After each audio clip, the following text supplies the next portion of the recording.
DPS Jayaraj எழுதிய அரசியல் அதிகாரத்தின் வர்க்கமாற்றம் இலங்கையின் முதலாவது இடதுசாரி ஜனாதிபதி அனுரகுமார திசாநாயக்கா என்ற நூல் தினக்குரல் பத்திரிகையின் முன்னாள் ஆசிரியர் வீரகத்தி தனபாலசிங்கம் அவர்களால் தமிழாக்கம் செய்யப்பட்டு நேற்றைய தினம் மாலை கொழும்பு தமிழ்ச் சங்கத்தில் வெளியிடப்பட்டது.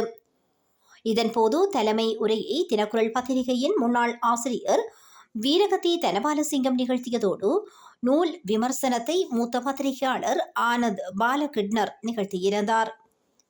அதனைத் தொடர்ந்து புத்தக வெளியீட்டை கொழும்பு பல்கலைக்கழகத்தின் சட்டப்பீட பேராசிரியர் சர்வேஸ்வரன் வெளியிட மூத்த ஊடகவியலாளர் தில்லைநாதன் அவர்கள் முதல் பிரதியை பெற்றுக்கொண்டார்.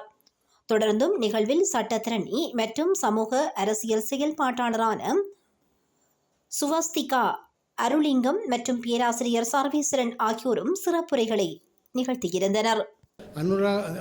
தேசிய மக்கள் சக்தியை கொண்டு வந்ததுக்கு பின்னாலே முதலாளித்துவ சக்திகள் இல்லை என்று யாரும் நாங்கள் எண்ணிக்கொண்டும் இருக்கவும் இல்லை என்று அருணகுமார, அதாவது பழைய பாரம்பரிய அரசியல் அதிகார வர்க்கத்துக்கு சேவை செய்த அரசியல் இயந்திரத்தை வைத்துக்கொண்டு இடதுசாரி அரசியல் என்று சொல்பவர்கள் ஒரு நாளுமே ஆட்சி அதிகாரத்தை செய்ய முடியாது. சுனில் கந்துனட்டியும் லால்காந்தவும் அண்மையிலே பேசியதை கேட்டிருப்பீர்கள்.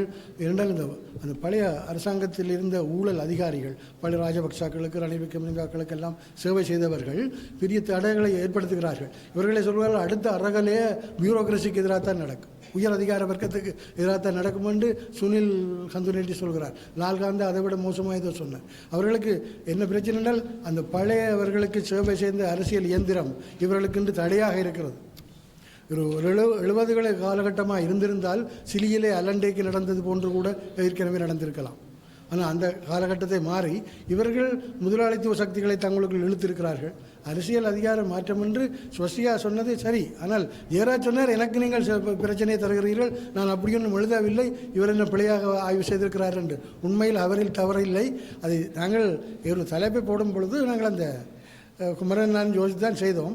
இந்த அவருடைய அந்த நிறைவேற்று அதிகார ஜனாதிபதிக்கு வந்தவர் ஒரு எளிமையான பின்புலத்தை கொண்டவர், ஒரு சாதாரண குடும்பத்திலிருந்து வந்தவர் என்றதை வெளிப்படுத்தப்படும் என்பதற்காகத்தான் இந்த தலைமை போட்டோமே தவிர அந்த வர்க்க ஆட்சி அதிகாரம் வர்க்கம் மாறவில்லை என்பதை சொல்லிக்கொண்டு